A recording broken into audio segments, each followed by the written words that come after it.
On that note, what do you think of the term or the word Islamophobic or Islamophobia? Because I understand what people mean when they say it, but somebody was conflating criticism of Israel with anti-Semitism, and I'm sympathetic to the argument that you can have legitimate criticism of Israel, and it doesn't mean you hate Jews. And people often will say people misuse that on both sides. Sure, but the same people who kind of will die on that hill, of course, will also say that you're Islamophobic for having a conversation like this.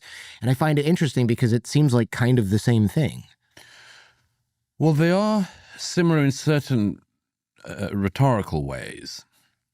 I don't think they're at all similar. Let me clarify what I mean. I feel like the word Islamophobia, it's not the same thing as racism. Like, you can have racism where you say, oh, I don't like the people from these countries or whatever. That's racism. That's prejudice.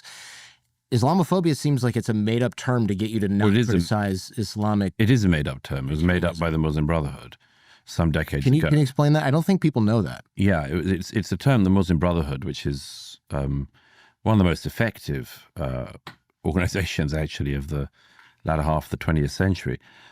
They inserted this into the dialogue, and it really started to come to prominence in around the 1980s. And it was recognized. It was wheeled out because it was recognized by the Brotherhood and its affiliates to be a very useful way to cow particularly Westerners who do not want to be seen as bigoted. We in our societies in the West fear the charge of bigotry. And so if somebody uses it against us, even falsely, it can have a terrible stain. It's like pedophile. Yes, it's like like pedophile. And absolutely. It's like you're stuck defending yourself in this completely ridiculous. And some of it will stick. So it has been used very cynically as a tactic. Now, because it's a recent invention, there's been a lot of muddying of the waters, and a lot of people don't realize what it is, and they don't really. Is it possible to criticize Israel without being anti-Semite? Yes. Is it possible to criticize any tenet of Islam or the behavior of any Muslim without being accused of Islamophobia? No. No. I mean, people think anti-Semitism is overused. Wait till they see Islamophobia.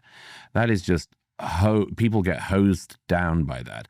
And I reject it because, among other things, well, first of all, it's inexact as a term because a phobia is an irrational fear of something. And there's every reason to have a rational fear of aspects of Islam. Fundamentalist Islam is something one should be rationally fearful of, concerned about, worried about. The second thing is that it seems to me that it sets up an entirely impossible situation, which is if you are going to be accused of Islamophobia for criticizing, for instance, jihadism, Muslim radicalism, Muslim Brotherhood style activity, ISIS style activity, pointing out that groups like ISIS, groups like Hamas, they do quote Islamic scripture all the time, and they believe they have the correct interpretation of the Quran, the Hadith, the life of Muhammad.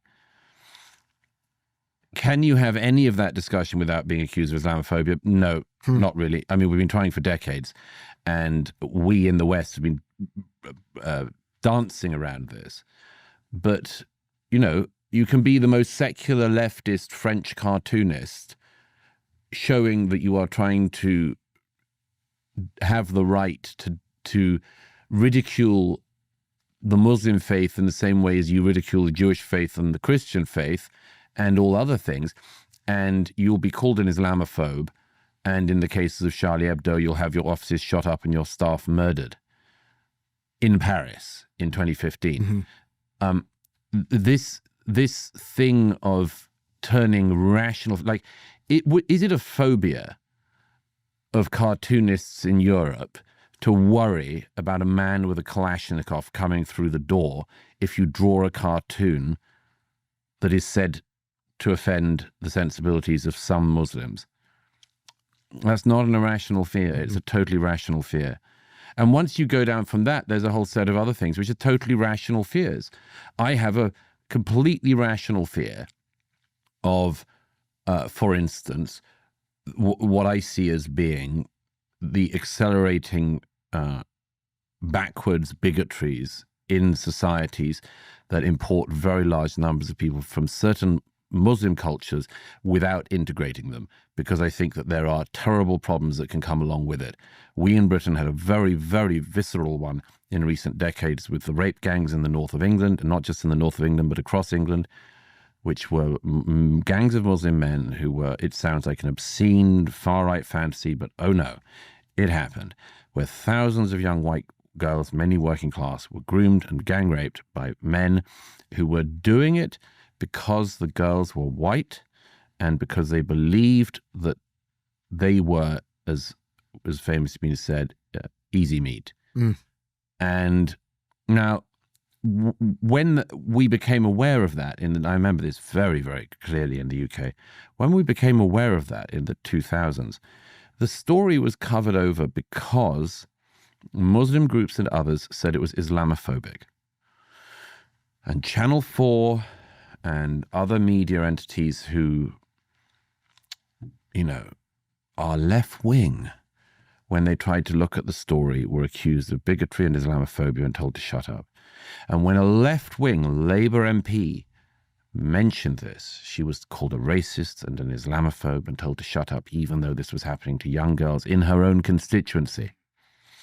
And when care workers got worried that children were disappearing from the care homes, they were told to shut up because they were Islamophobic, and so on and so on. So, yes, people can use all sorts of terms to try to shut down their opponents or their critics.